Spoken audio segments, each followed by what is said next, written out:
12-year-old Tinja is forced into relentless gymnastics by her self-obsessed mother, whose cold ambition leaves little room for tenderness.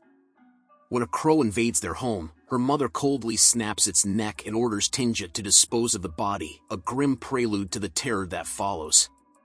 Later, Tinja meets a new neighbor and her French bulldog, only to soon encounter death again as she finds the dying crow in the woods and ends its suffering with a stone.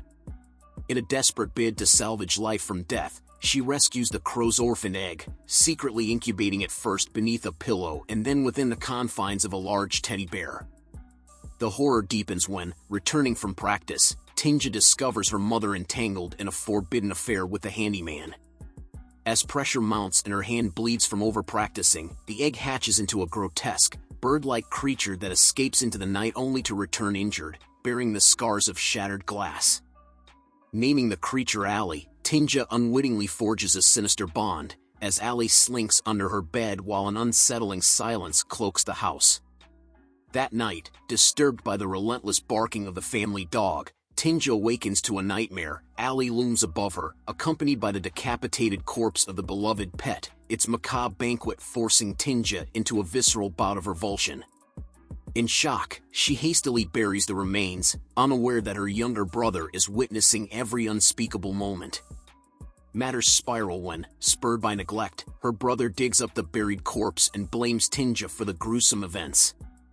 In a daring nocturnal exploration, he dons a mask and ventures into her room, only for Allie to lash out, severing his disguise in a frenzy of fear. A sudden seizure grips Tinja, hinting at a psychic link between her and the monstrous being that continues to defy nature. The following day, with the weight of rejection heavy as her friend clinches a coveted competition spot, Allie unleashes brutal violence upon the injured girl, while Tinja endures another seizure. Discovering Allie's molted beak, Tinja is horrified to see the creature's features slowly mirroring her own. In a twisted attempt at solace, she presents her injured friend with flowers, even as the nightmare escalates, punishing herself in a desperate act that only earns a haunting comfort from Allie, whose appearance grows ever more human, save for its unsettling pupils. As tragedy mounts, her friend hospitalized and her competition spot thrust upon her, Tinja and her mother retreat for a weekend with the sympathetic handyman, a widower caring for his infant daughter. Yet even in this temporary refuge, terror finds them. When Tinja feeds Allie, the creature strikes out, injuring the man's hand before he inexplicably forgives her misfortune. Jealousy and dread intertwine when her mother's tender attention toward the child ignites Tinja's fear that Allie might unleash further violence in her absence. In a moment of nightmarish clarity during her routine, Tinja envisions Allie poised to attack the innocent with an axe, and in a desperate bid to stop the horror, she sabotages her own performance, injuring her wrist and halting the creature's impending assault. In the aftermath, the handyman, having witnessed the creature's violent intent, casts Tinja and her mother out with a final, damning declaration of her serious problems. Furious, her mother blames Tinja for the ruin of her happiness. At home, chaos erupts once more when her mother, mistaking Allie for Tinja, roughly brushes its hair, only to inflict further injury on the creature. In a brutal retaliation, Allie lashes out, its agonized screams accompanied by the sickening sound of its jaw tearing apart.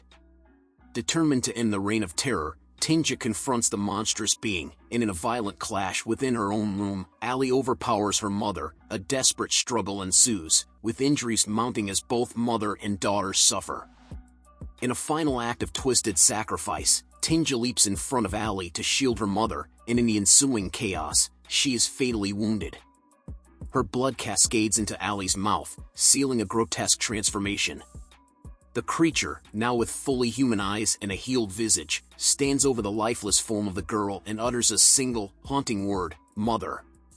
What do you think the ending of Hatching really means? Was Allie truly a separate creature, or just a manifestation of Tinja's suppressed emotions? Let me know your thoughts. And don't forget to like and subscribe. See you next time.